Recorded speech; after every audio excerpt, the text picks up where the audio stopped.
नमस्ते all of you students. मैं Ashwin Yadav, faculty members of GPC Baran. मैं आप सभी के बीच में आज टॉपिक लेकर के आया हूँ पल्स कोड मॉड्यूलेशन, जो हमारा सब्जेक्ट का हिस्सा है EL 303 इलेक्ट्रॉनिक 303 एडवांस कम्युनिकेशन का।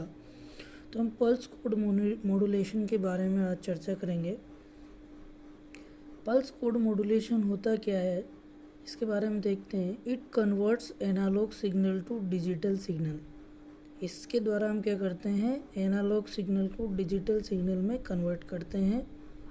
जैसा कि हमें डायग्राम में देख रहे हैं, PCM क्या है, मैंने एक सिग्नल दिया तो इससे हमें डिजिटल सिग्नल आउटपुट में मिलता है। PCM ब्लॉक को अगर हम कोई सिग्नल देंगे तो उसको डिजिटल में कन्वर्ट कर देगा। डिजिटल सिग्नल जो हमारा कंप्यूटर के द्वारा रीड किया जा सकता है 101 की फॉर्म में।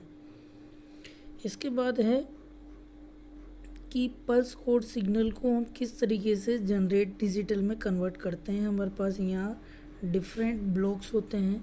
पहले हम मैसेज सिग्नल जो होता है उसको हम लो पास फिल्टर के थ्रू पास करवाते हैं। लो पास फिल्टर का काम होता है बैंड लिमिट करना, सिग्नल को लो फ्रिक्वेंसी सिग्नल को पास कराना हाई फ्रिक्वेंसी सिग्नल को। तो यहाँ से जो हमें सिग्नल मिलेगा वो हमें कंटिन्यूस सिग्नल ही प्राप्त होगा लो पास फिल्टर के बाद। उसके बाद हम सिग्नल देंगे सैम्पलर को। सैम्पलर क्या करेगा, उस सिग्नल को अलग अलग सैम्पल्स में डिवाइड कर देगा। इससे जो हमें सिग्नल मिलेगा वो डिस्क्रीट सिग्नल हमें मिलेगा। कंटिन्यूस सिग्नल की जगह सैम्पलिंग के बाद जो सिग्नल हमें मिलेगा वो डिस्क्रीट मिलेगा। उसके बाद है हमारा quantizer.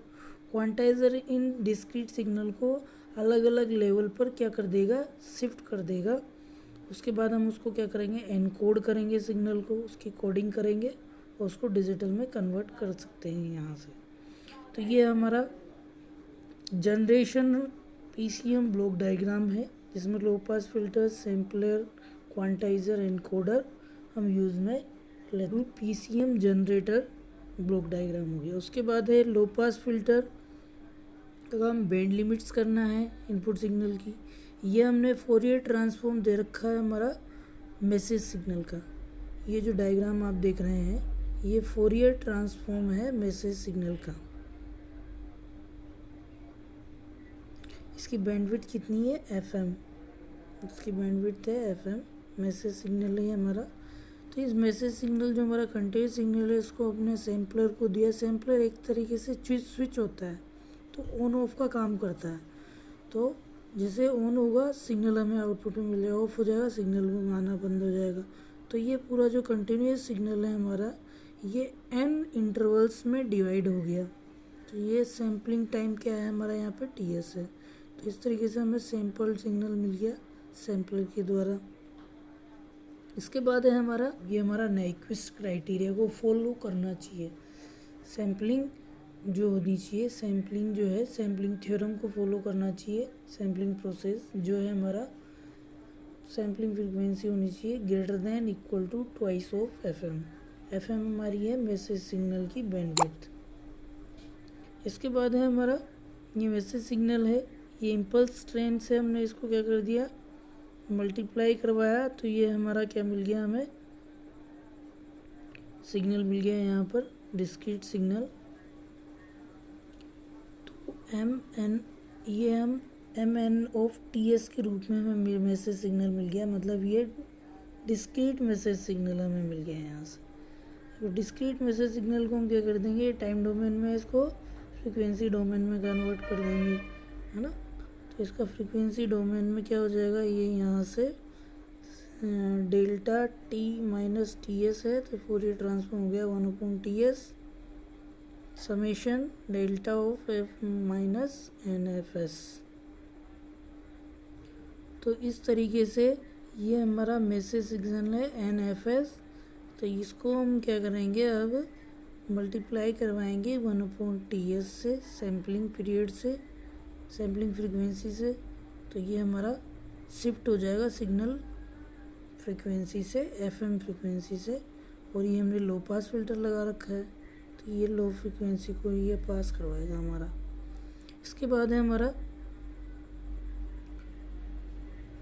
Cut off frequency. Cut off frequency जो होती है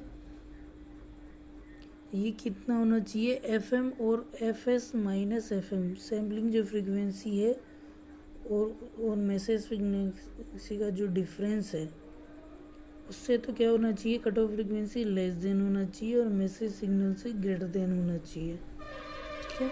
और सैम्पलिंग के लिए क्या होता है, अगर सैम्पलिंग फ्रीक्वेंसी जो है ट्वाइस ऑफ एफएम के बराबर है तो सिग्नल क्या होता है, बिल्कुल जो हमें इसके ये मिलता है सिग्नल, ये इसके एनवलप जो हैं ये बिल्कुल कहाँ मिलते हैं, टच करते हुए हमें मिलते हैं। जबकि जब sampling frequency less than twice of FM होगी तो ये क्या हो जाएगा, सिग्नल कोइंसाइड कर देंगे जिससे अलाइजिंग इफेक्ट हमारा पैदा हो जाता है। तो अलाइजिंग इफेक्ट को दूर करने के लिए हम क्या करते हैं, सैम्पलिंग फ्रीक्वेंसी को या तो ट्वाइस ऑफ एफएम के बराबर रखते हैं या ग्रेटर देन रखते हैं ट्वाइस ऑफ एफएम से, कि जिससे कि क्या हो, हमारी अलाइजिंग की प्रॉब्लम न हो। इसके बाद ये सैम्पलिंग थ्योरम है, जो sampling frequency is greater than equal to क्या होना चाहिए, ट्वाइस ऑफ एफएम। इसको सैम्पलिंग थ्योरम भी इसको बोलते हैं, नाइक्विस्ट क्राइटेरिया भी यही है हमारा। ये इम्पोर्टेंट चीज़ है, ये आपको याद रखनी है। इसके बाद है हमारा न्यूमेरिकल है, इसके ऊपर है message signal M of T.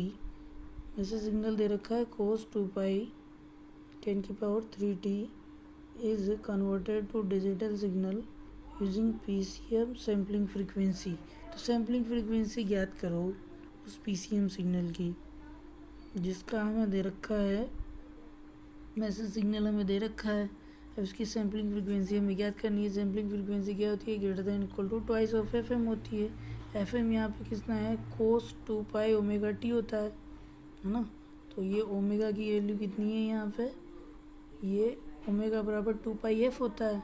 तो एफ की वैल्यू है 10⁻3, यानी मैसेज सिग्नल कितनी वैल्यू है, 10⁻3 1 मेगाहर्ट्ज़, 1 मेगाहर्ट्ज़ की फ्रीक्वेंसी का सिग्नल है।